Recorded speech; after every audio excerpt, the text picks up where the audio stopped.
The envelope was still sealed when Claire found it nailed to the inside of the workshop door. Not propped against something, not slipped under a floorboard. Nailed. A single rusted nail driven through the top corner, the paper buckled around it like a wound that had never healed. Her name was written on the front in her father's handwriting. The tall, cramped letters she had seen exactly twice in her life. Once on a birthday card she received when she was 7, postmarked 3 weeks late. Once on a legal document when she was 31, informing her that Raymond Ellsworth had updated his will. She had not opened either of those things without bracing herself first. She did not open this one either. She stood in the doorway of the workshop with the November cold pressing against her back and the smell of motor oil and rust reaching her from the dark inside, and she held the nail in her palm where she had pulled it free, and she read her own name over and over as if it might eventually make sense. Claire. Just that. No surname, no date. Just her name, in the handwriting of a man who had spent the better part of 40 years making her feel like a stranger in her own family. Raymond Ellsworth had died 9 days ago. He had left behind a workshop in rural Pennsylvania, a dog-eared address book, a coffee mug with a crack down the handle, and this letter. His house had already been sold to a man from the city before Raymond was even cold, according to the attorney who called Claire on a Tuesday afternoon with the kind of brisk efficiency that suggested he had made many such calls and preferred to keep them short. The workshop, though. The workshop on the back half of the property had been separated out in the deed years earlier, transferred quietly into a different arrangement. Transferred, the attorney said, to Claire. She had not spoken to her father in 6 years. She had not expected to inherit anything at all. And now she was standing in the threshold of a rusted tin-roofed workshop on a grey November morning with a nail in her hand and her name staring back at her, and somewhere behind the walls she could hear the slow ticking of something she could not identify. A pipe, a loose sheet of metal moving in the wind, or something else entirely. She did not go inside yet. She put the letter in her coat pocket, pressed her palm flat against it, and stood very still. But to understand why that envelope shook her the way it did, why she stood in that cold doorway for a full 7 minutes before she could make herself move, you have to go back to the beginning. To a kitchen in eastern Pennsylvania in 1981, to a house that smelled of instant coffee and damp wool, and to a girl who learned very early that silence from a parent is its own kind of weather. You live inside it. You learn its moods. You stop expecting it to change. Claire Ellsworth was born the second child and the only daughter of Raymond and Patricia Ellsworth. Her brother Daniel came first, by 4 years, and those 4 years might as well have been a continent. Daniel had their father's build, wide through the shoulders, comfortable in a room without needing to explain himself. He could fix things. He knew the names of tools before he was 10. He spent Saturdays in the workshop with Raymond and came back inside smelling of grease and wood shavings, with a kind of easy satisfaction that Claire observed the way you observe weather through glass. From the outside, perfectly clear, completely beyond reach. Claire was small and bookish and asked too many questions. She liked to read things twice and understand them completely before moving on. She kept a notebook of words she didn't know yet, filling it in careful columns. Her 3rd-grade teacher wrote on her report card, "Claire is exceptionally curious, but sometimes struggles to move on when she cannot find an answer." Her mother thought this was funny. Her father never read the report card. He wasn't cruel. That was the part that took her decades to articulate properly. Raymond Ellsworth was not a cruel man. He did not shout. He did not demean. He simply directed his attention elsewhere, the way a plant turns toward light, naturally, without malice, without any apparent awareness that something in the other direction was going without. Daniel got the workshop weekends. Daniel got the fishing trips. Daniel got the long drives where Raymond apparently talked, because Daniel would come home with opinions about things, about engines, about weather patterns, about a neighbor down the road. That could only have come from conversation, from someone older having spoken at length. Claire got the coffee mug on the counter, refilled before she woke up, left without a note. She got a father who passed through rooms she was sitting in as though she were furniture. Present, accounted for, but not quite worth addressing. She left for college at 18 with a single suitcase and a conviction she wore like a second skin, that she did not need what she had never been given. She built a life in Philadelphia, a job as an archivist for a private historical society, a small apartment with good light, a cat named for a Victorian poet. She had friends who loved her in the uncomplicated way that chosen family often loves. She had a long relationship that ended gently and a shorter one that ended less so, and mornings when she made coffee and stood at the window and felt the shape of her life and found it, mostly, enough. She called her mother every Sunday until Patricia died of a stroke in 2009. She called Daniel on birthdays with the punctuality of someone fulfilling an obligation they had decided to honor regardless of feeling. She did not call Raymond. Raymond, on the two occasions she had been home for family events after her mother's death, sat at the end of the table and spoke mostly to Daniel, and when he looked at Claire at all, did so with an expression she had never been able to read. Something complicated. Something that looked, in certain lights, almost like guilt. But guilt assumes awareness, and she had long since stopped assuming Raymond Ellsworth was aware of her at all. He died at 78 of heart failure, in his own bed, apparently peaceful. Daniel called to tell her. The call lasted 4 minutes. She thanked him, set the phone down on the kitchen table, and sat with her coffee until it was cold. Then the attorney called, and then there was the workshop. She drove out on a Saturday, 9 days after the call, and stood in that doorway and found the letter nailed to the door. The attorney had given her a key. It was small and old, the kind cut by hand rather than machine, and it felt heavier than its size when she held it. The workshop lock was a padlock, gunmetal grey, filmed with rust around the joint. It took her 3 attempts to get the key to turn, the mechanism grinding like something that had not moved in a very long time, and then the door swung inward and the smell came out to meet her. Oil, cold metal, sawdust, old and settled, and underneath those, fainter but unmistakable, something like cedar. Dry and warm and close, the smell of a chest that had been sealed for years. She did not go in yet. She found the letter first. She stood in the doorway another minute. Then she put one foot inside, and then the other, and pulled the door mostly closed behind her to keep out the wind.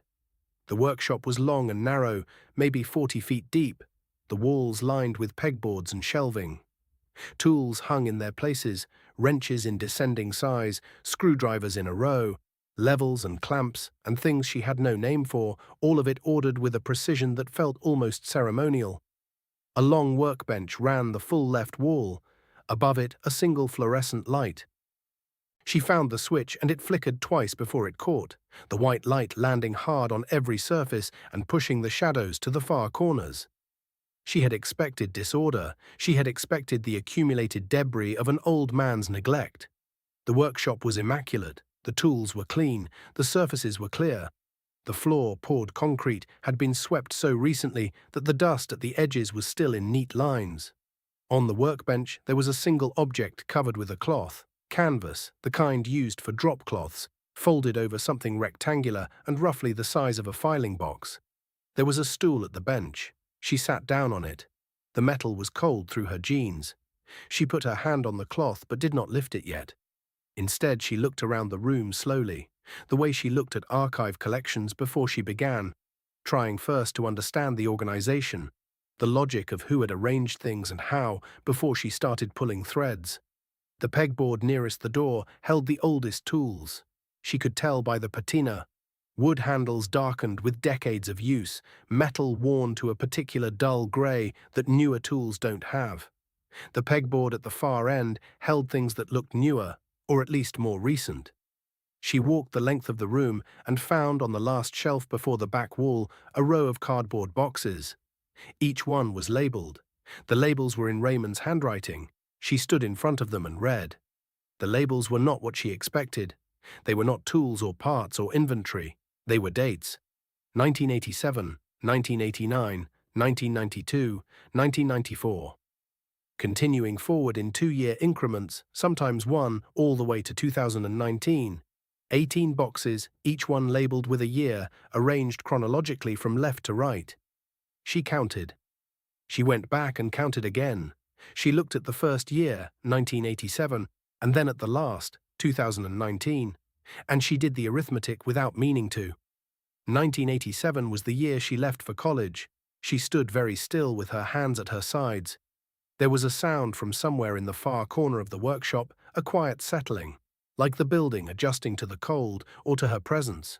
She turned to look and found nothing but a stack of old lumber and a rusted folding chair. She turned back to the boxes. She took down the one marked 1987. It was heavier than she expected, the cardboard soft with age, but intact. She carried it to the workbench and set it next to the covered object and lifted the flaps. Inside, wrapped in a cloth that had once been white and was now the color of old paper, was a carved wooden frame. Small, maybe 6 inches by 8. She unwrapped it carefully and held it up to the fluorescent light.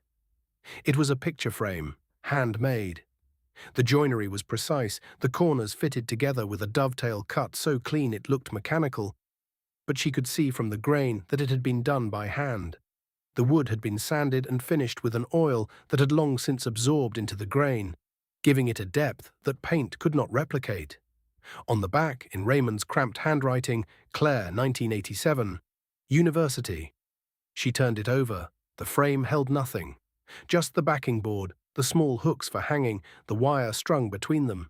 She understood, in a dim and not yet articulate way, that this was a picture frame made for a photograph that had never been given. She set it down carefully on the workbench. She took down the box marked 1989. Another frame, larger this time and different wood. Walnut, she thought, though she had no expertise. The same meticulous joinery. On the back, Claire, 1989, the wood had a figure to it, a curl in the grain that caught the light differently depending on the angle. Box after box, she lifted frame after frame, and each one was different. Different woods, different sizes, different joinery styles. Some were simple, 4 pieces, classical. Others had carved details, a border of leaves on one, a geometric inlay on another. Some had small imperfections she could tell he had left deliberately, the way a craftsman sometimes does, to keep the work honest. One had his initials pressed lightly into the back corner, barely visible, like a signature he had almost decided against. All of them were labeled. All of them were empty. By the time she reached the box marked 2004, she had laid 18 frames along the length of the workbench, edge to edge, and the fluorescent light fell across them all like a kind of inventory. Her hands were trembling slightly. She pressed them flat on the cold wood of the bench and breathed. The ticking sound she had heard from the doorway, she identified it now. It was coming from the wall near the back of the room. A clock mounted on the pegboard between 2 tiers of screwdrivers. Small, round, battery-operated, still running. The second hand moved in its precise small arc. She wondered who had changed the battery last and when. She went back to the remaining boxes, 2006, 2008, 2010, each year a frame, each frame empty, each one a different object, different material, different scale, different skill. She could trace through them a progression, a craftsman refining and experimenting and returning year after year to the same subject. Her. She opened the box from 2019, the last one, and found it was different from the others. It held no frame. Instead, there was a small wooden box, the kind with a hinged lid, made from a wood she didn't recognize, pale and fine-grained. The lid had an inlay of darker wood, forming a simple pattern. 2 parallel lines, slightly uneven, the way lines look when drawn by hand rather than machine. She lifted the lid. Inside was a photograph. She had to pick it up and hold it close to the light before she understood what she was looking at. It was a photograph of her. It was taken at her mother's funeral in 2009. She could tell by the coat she was wearing, charcoal grey, the one she had bought specifically for that day and never worn again. She was standing outside the church, not looking at the camera, looking at something to the left that was outside the frame. Her expression was the particular kind of contained grief that she had worked very hard to maintain that day. And she had not known she'd entirely failed until now, seeing it from the outside, in a photograph she had not known was being taken. On the back, in Raymond's handwriting, "I didn't know how to tell you I was sorry." She sat down on the stool and put the photograph on the bench in front of her and looked at it for a long time. Then she remembered the letter. She pulled it from her coat pocket and held it in both hands. The paper was thick, the kind he used to buy in bulk from the hardware store, the buff-colored kind that came in a box. She had seen it her whole childhood. The envelope was sealed with tape, not glue, the clear tape gone yellow at the edges but still holding. She opened it carefully, the way she had trained herself to open documents that could not be replaced. Inside were three things: a single sheet of paper, folded twice, a smaller envelope, white, with Daniel's name on it, and a photograph older than the one she had just found, a photograph she had never seen before. She unfolded the letter first. The handwriting was not the cramped tall letters she knew from cards and legal documents. This was slower, more careful, the writing of a man who had taken his time. She had to read the first paragraph twice before she was sure of what it said. He wrote that he had not known, until very recently, that he had done it wrong. He wrote that he understood if she found this too late to mean anything, and that he would not blame her for that.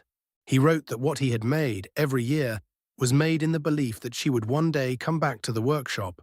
Not to him, he wrote, because he had long since understood he had no right to ask for that, but to the workshop itself.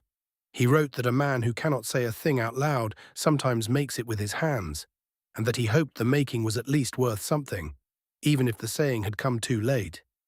He wrote that there was a second secret in the workshop, one she would need Daniel to help her understand. He wrote that the second secret was in the wall. He wrote, "I have watched you become everything I never helped you become, and I want you to know that I know that." The watching was all I had. It was not enough. But it was true. She folded the letter back along its original creases and set it down on the bench. She placed both hands on the cool wood of the bench and did not move for a while. The clock on the wall ticked. The wind moved something against the outside of the tin roof.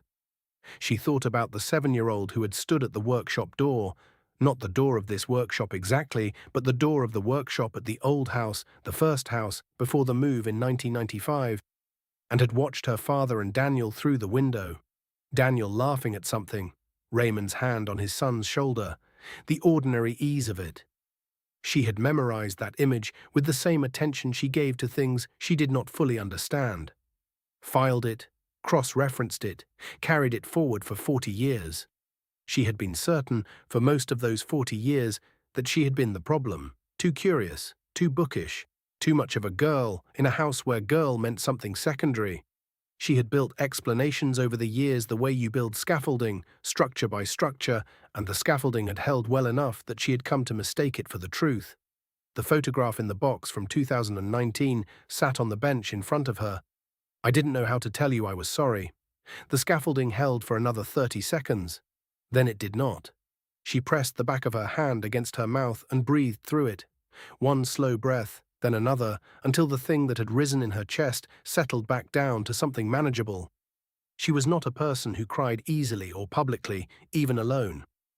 She had inherited that from someone, though she had never thought to name whose inheritance it was. She had been sitting in the workshop for almost 2 hours when she heard the footsteps on the gravel outside. A single knock. Then, "Claire?" She knew the voice. She had known it for all of her 53 years, though the timbre of it had deepened and slowed in the last decade, taken on the register of a man carrying his own considerable weight. Daniel. She crossed to the door and opened it. He was standing in the November grey, wearing a canvas jacket and holding 2 paper cups of coffee, and the expression on his face when he saw the frames laid out behind her on the workbench. She watched it travel from surprise to recognition to something much older and heavier. He knew about the frames. She saw it happen in the 2 seconds it took him to process what he was looking at, and she understood immediately that he had known and had not told her, and was now in the doorway of the workshop with 2 cups of coffee and the expression of a man arriving at a conversation he had been postponing for years. "How long have you known?" she said. He didn't answer immediately. He stepped inside, handed her one of the cups, and looked at the row of frames the way you look at something that has been part of your interior landscape for so long that seeing it externalized feels disorienting. "Since 2003, he said. "He showed me." She let that settle. "He showed you," she said. "He brought me out here. He wanted me to, I think he wanted me to tell you. To be the one who told you, because he couldn't do it himself. And He stopped. He turned the coffee cup in his hands. I didn't, he said. I told myself it wasn't my place, that it was between you and him. But the truth is, I didn't know how to say it without… He stopped again. Without what? Without admitting that I'd had something you didn't, he said. That I'd had a father, and you'd had this, these. And I hadn't. I hadn't done anything about it. The word that came to her was not anger exactly. It was something more exhausted than anger. The feeling of a box you have carried for so long that you have stopped noticing its weight, and then someone opens it in front of you and you see all at once how much it contained. She looked at the frames. 18 years of empty frames made for photographs that were never taken, or taken and never shared, or shared only with a workshop wall and a clock that ticked on its own in the dark. The letter, she said. He mentioned the wall. Daniel set down his coffee cup on the workbench. He moved to the back wall, the one behind the shelving, and put his hand flat against the paneling. Third panel from the left. He pressed, and she heard a click, and the panel swung inward on a simple pivot. No hinges, just a piece of wood balanced on a central bolt that she would never have found on her own. Behind the panel was a recess, maybe a foot deep and 2 feet wide. It held a single thing, a ledger. Old, cloth-bound, the cover worn to the color of wet slate. No label on the spine. She reached in and took it out. The cloth cover was soft in a way that old fabric gets, not weak, but yielding. She opened it on the workbench. The first page had a date, September 4th, 1987. Her first day at university. The handwriting was Raymond's. Careful, deliberate, the slow version she recognized from the letter. She read the first entry. He had written down what he imagined she was doing that day, what the campus might look like, whether she had found her dormitory without trouble, whether she had made a friend yet. He wrote she would find the library first, I think, before anything else. She would want to know where the books were. She turned the page. October 1987. He had written again. He wrote about a package he had almost sent. A box of her mother's shortbread, and then hadn't because he wasn't sure she would want it. He wrote about the workshop, about a frame he was making from a piece of cherry wood he had found in the back of the lumber yard, too small for anything practical, but the grain was beautiful. He wrote, I am not sure who it is for yet. I think I know. She turned more pages. 1988, 1989, 1991. Not every month, sometimes gaps of 4 or 5 months where the pages were blank. But always returning, always the same handwriting, the same careful, slow script, building a private record of a daughter he did not know how to speak to. He wrote about her work. He had looked up the historical society where she worked, had read about it in a magazine article someone had left in the barbershop. He wrote, she is doing exactly what she should be doing. I don't know how she found her way to it without anyone pointing the direction, but she did. He wrote about the frames. Each one had an entry. The wood he had chosen, why he had chosen it, what he had been thinking of when he made it. Some entries were long. The one from 2009 was the longest. The entry from 2009 was dated 2 weeks after Patricia's funeral. He wrote, I saw her today at the church. She was standing outside afterward, looking at the street, and she had her mother's expression, the one Patricia wore when she was trying to keep something contained. I wanted to go to her. I have wanted to go to her for 22 years. I do not know what stops me. I am beginning to think it is not fear of her rejection. I am beginning to think it is something else. I am beginning to think it is that I do not know how to apologize for an absence that was so long and so total that any word I could say would be too small for it. And then, written below that paragraph, separated by a space, I took a photograph because I thought if I could see her clearly, I would know what to say. I have looked at it every day for 2 months. I still don't know. But I keep the frame I made for her this year, and I leave space for the photograph, and I think that perhaps one day I will be able to close the distance that I opened when she was 7 years old, and I did not know what I was doing. She looked up from the ledger. Daniel was standing at the far end of the workbench, not looking at her, giving her the privacy he should have given her years ago. She turned to the entry from the year Claire was 7, 1978, written retrospectively, not in 1987, but added later, the ink slightly different, the handwriting a fraction less steady. A single paragraph inserted between the chronological entries, labeled simply, "What I should have known." He wrote, "There was a day in the summer. She was standing at the window of the workshop, watching. Daniel was with me, and she was at the window, and I saw her, and I did not go to the door. I told myself she would come in if she wanted to. She was 7 years old, and she was waiting for me to open the door, and I left it closed." He wrote, "I have thought about that window for 30 years. If you have stayed with Claire this long, if you have followed her through the cold doorway and the fluorescent light and the row of empty frames, then you already know the particular quality of grief that has no villain.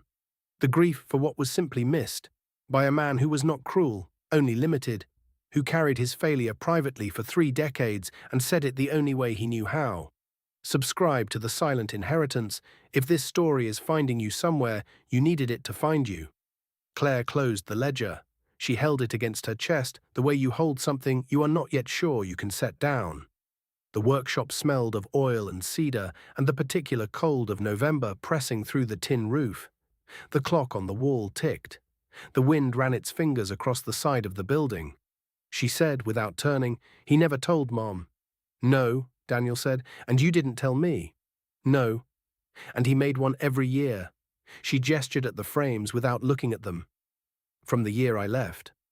"From the year you left," Daniel said. "He kept the workshop locked except when he was in here. After Mom died, he started coming out here every evening. I'd see the light on from the road when I drove past. His voice was carrying something it was struggling with. I thought he was keeping busy. But he was in here making them." She turned around. She looked at her brother, who was 67 years old, and looked it tonight, in the way that honest moments age a face. He had the set of a man who had been waiting to say something and had not yet decided whether saying it would help or hurt. "I should have told you," he said, "years ago." She could have let it be complicated. She could have kept it in the register where it had lived for 20 years. The quiet account she ran in the background, the tally of what Daniel had carried easily and what she had carried alone. She could feel the shape of that response, how familiar it was, how ready. She looked at him instead, her brother with his canvas jacket and his paper coffee cup and the particular helpless look of a person who has understood something too late but has still finally understood it. "I know," she said. She handed him the smaller envelope from the letter. His name in Raymond's handwriting. He took it. He did not open it. He pressed it flat against his palm and looked at it the way she had looked at her own name for 7 minutes in the cold doorway. "There's something I need to ask you," she said. She walked him through the ledger. Not all of it. She would spend weeks with all of it. But the entry from 1978, the window, the summer, the 7-year-old girl watching from outside. He listened with both hands wrapped around his coffee cup and his eyes on the floor. And when she finished reading, he was quiet for a long time. "I didn't know about that," he said finally. "He never told me about the window." "Did he ever tell you why? Why he didn't—" She stopped, reformulated. "Did he ever explain it?" "Not directly." Daniel set his cup down. "Once, when I was maybe 40, I asked him why he and you were the way you were. And he said something I didn't understand at the time. He said that some men love their daughters so completely that they become afraid of it. And the fear looks like nothing from the outside, and by the time you understand what it was, you've already taught the person the wrong lesson." She heard it land. She felt it do the specific and involuntary thing that a true thing does when you are not braced for it. Move through you before you can decide what to do with it. "He said that?" she said. "I wrote it down because I didn't understand it," Daniel said. "I still have it. On a piece of paper in my truck." She looked at the row of frames on the workbench, 18 frames for 18 years. Each one a different wood, a different skill, a different attempt at the same language, each one empty, waiting for a photograph of a daughter he had watched from a distance and not known how to reach. The man who had passed through rooms as though she were furniture had been, at the same time, the man who drove to a barber shop and read a magazine article about the historical society where she worked and wrote, in careful, slow handwriting, in a private ledger locked behind a panel in a wall, "She is doing exactly what she should be doing." Both things true. At the same time, in the same man. She had not prepared for that. She thought she had understood what she was inheriting. She had thought it was a rusted workshop and an injustice confirmed, a final accounting in which the absence was acknowledged and she was given something in exchange, a settling of a long debt. What she had actually inherited was far more complicated and far less clean, and in that way far closer to the truth of most things. She sat back down on the metal stool. She opened the ledger again to the middle, to a random page, 1996, and read a short entry about a piece of oak he had found and couldn't bring himself to cut, because the grain reminded him of something he could not name. She read another, 2001, in which he wrote about a dream he'd had in which she came to visit, and they sat in the workshop and he showed her the tools and she asked questions. She asked a great many questions, he wrote, which was exactly right. And he had known, even inside the dream, that it was a dream, and he had been grateful for it anyway. She closed the ledger. She looked at the photograph of herself at her mother's funeral. The contained grief she hadn't known was visible, the charcoal coat, the look directed at something outside the frame. She thought about what it meant that the last frame he had made was not empty, that the last box from 2019 had held the photograph he had finally placed. He had, at the end, been able to close the distance. Not with her, but in the room, in the only room where he had been fully himself. She said to no one in particular, "I would have come." She meant if he had opened the door, if he had knocked, if he had sent the shortbread or put a photograph in one of the frames and mailed it, if he had called on any of the 1,000 evenings when the light was on in this workshop and he was in here making something for her. If he had done any of it, she would have come. Daniel heard her. He didn't respond. He understood it was a thing that needed to be said without answer. The November light had shifted while she had been inside. It was later now, the grey going deeper, the temperature dropping in that particular way it does in Pennsylvania in November, when the cold stops being polite. She could see her breath inside the workshop. She stood up, she looked at the row of frames one more time. Then she began carefully to put them back in their boxes. She kept out 3. The frame from 1987, her first year, the cherrywood one, and the frame from 2009, and the small wooden box from 2019 with the photograph inside. The rest she returned to the shelf in their chronological order, the same order Raymond had kept them. She thought about what she did for work. She was an archivist. She spent her days with the material residue of lives, letters, ledgers, objects, photographs. She knew better than most people what it meant to keep a record. She understood the impulse to preserve even the private things, the things you made no plan to share but could not bring yourself to destroy. She understood, for the first time, in whose direction that impulse pointed. She covered the workbench items with the canvas cloth neatly and folded the corners under. She would come back. She knew that already, standing in the workshop on that November afternoon, with the clock ticking and the cold coming in. She would come back and she would spend time with the ledger the way she spent time with every collection that came to her. Slowly, thoroughly, with the attention of someone who understood that things have meaning in sequence, not in isolation. She would read every entry. She would sit with the frames. She would learn entry by entry what kind of man her father had been in the room where no one was watching. She would not forgive him easily. She had not decided to forgive him at all, not in any formal way. What she knew was that the question she had carried for 40 years, the question of whether she had been the problem, too curious, too bookish, not the right kind of child, had been answered, and the answer was not what she had expected, and it would take time to become something she could fully hold. But she was an archivist. She knew how to hold things that needed time. She turned off the fluorescent light. She and Daniel walked back across the gravel to their separate cars in the November dusk. Before she got in, she turned and looked back at the workshop, the tin roof, the padlock she had hung back on the door but not secured, the small window on the near wall where the fluorescent light had been. She thought of a different window. A summer day in 1978, a girl of 7 pressing her face to the glass. She thought of the clock still ticking inside, in the dark, the second hand moving in its precise small arc.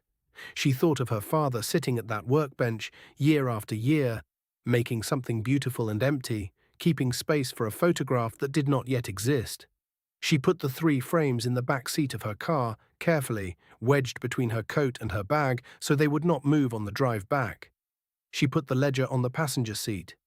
She put the photograph, the one from 2009, herself in the charcoal coat.